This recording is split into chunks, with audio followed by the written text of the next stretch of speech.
issues of health, education, urban habitats, environment are so intertwined as to be indivisible.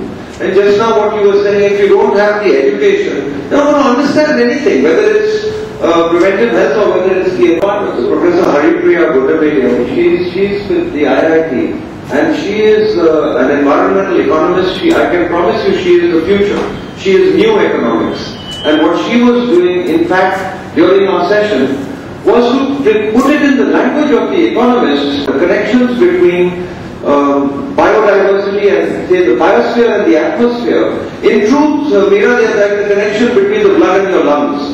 You cannot say that I will look after my lungs but not my blood. The same way, if the atmosphere goes, trust me, biodiversity is gone. Then whether it's an elephant or whether it's a tick on the elephant, all are in trouble.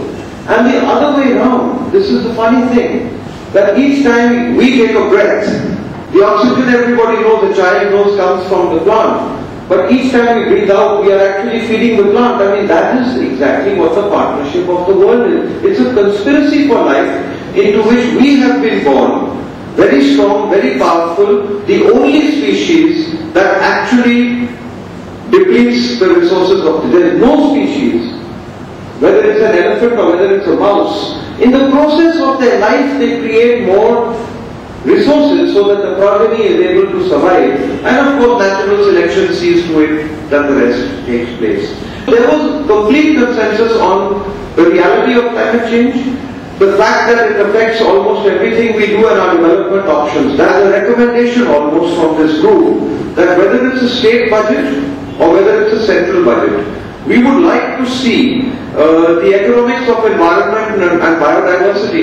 We would like to see the ecosystem evaluation become part of the balance sheet of the state as well as the centre. I do not wish to hear Dr. Chidambaram speak all the time about GDP because we are clear it's a completely and absolutely ineffectual tool.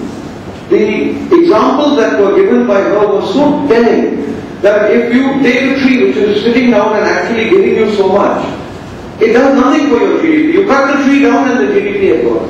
You get mangroves which are out protecting us from cyclonic and winds and tsunamis. It does nothing for our GDP. But you put a prawn farm there, you destroy the mangroves and then gets destroyed itself and GDP has shot up. So there's something wrong in the calculator. So we wanted this as a recommendation that instead of having a battle against environment versus development or environment versus economics, what we have to understand is that a balanced ecology, a stable foundation of ecology is nothing but long-term economics. That is the hardcore if Nachor was to be taken of what we were talking about. We wanted to practically see whether or not this might be applicable in a way that protects the asset. Any banker will tell you that if you have an asset, you must invest in the protection of the asset. You can't just keep using it at random.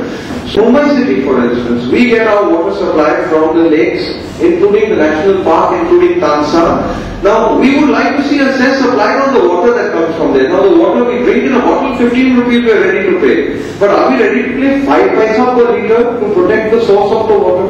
This always was part of the Indian ethos. It was always. But it was also clear, very interestingly, so there was complete consensus in our group that this should be done. We should have these kind of cesses. We should have the people who protect honored citizens. The villagers who live around should get their employment through that. It should be a society that functions. India at 1+ tons per annum of carbon emissions and America at 20 and various countries in between. India has taken a very moralistic ethical stand that हम लोगों का एक ton है और आप लोग इतना कर रहे हो, तो stand is correct, there's no doubt about it. लेकिन we should apply the same thing internally. There's no point my being a billionaire and putting up a 50-story building for one family and saying that it must be compared to the Chhattisgarh guy who, when he rubs two sticks together, he still cannot produce enough carbon to make even an impact, immeasurable amount. So within the country, the law, the social structures, the governance must accept the reality of, and it must accept the equity of, because without that we have no hope. We will not be able to have a society that will ever be able to move forward. The fact is that whether it was the kids in our room or the kids who are studying now in IIT or in the various management colleges, they won't do what we tell them to do. They will do what we do. And if we can accept that they will do what we do, then let's not wait for somebody else to do the right thing. Is it possible for me to educate a girl child in a village if instead of walking 7 kilometers, she now has to walk 11? Because what's going to happen with climate change is soil moisture will evaporate. Sheets of water will evaporate. Because of this evaporation, the trees are not going to be able to sustain the heavy rain that falls. Don't collectively fight for the right to breathe right air, have clean water. So, the same way on the issue of health, with a 1 degree change of temperature, with a 1% difference in humidity, the vectors have all changed.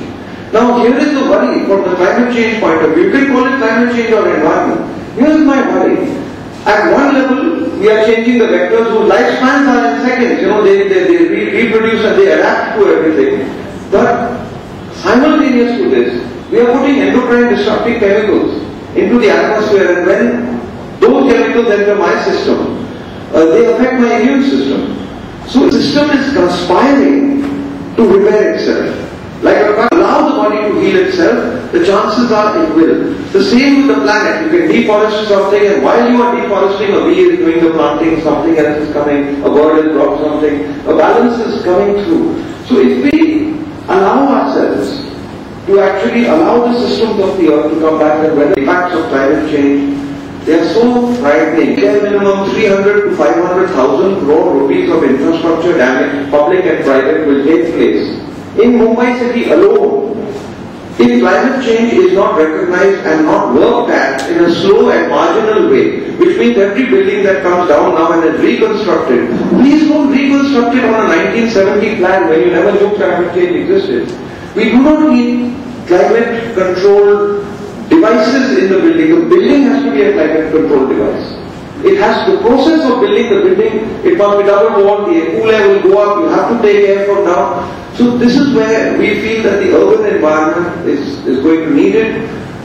I believe something like 20% of all food consumed in Mumbai will be grown in Mumbai. It will have to be grown in Mumbai. There is no escaping that. Number one, there will be extreme climatic events which will snap sea level rail and road corridors. So we have to be self-supporting enough to live for 10, 12, 15 days. We may not be able to eat precisely what, but we should be able to grow our food. The process of growing that food will be on rooftops, it may even be on walls, it will be on open spaces, it will be on gardens. Every time you see a garden on which there is pesticide and a flower, believe me, that's graffiti in the city of Mumbai. It should be a tree that actually can grow up, and like the Mughals did, they planted fruit trees, keep doing this. Possibly 20% lower energy utilization will take place in the city because plants act as a moderating influence. So it's possible for us to do this.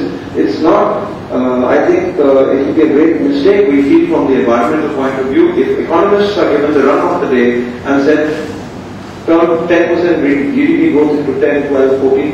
It won't happen, there's not enough water, there's not enough time. Thank you very much.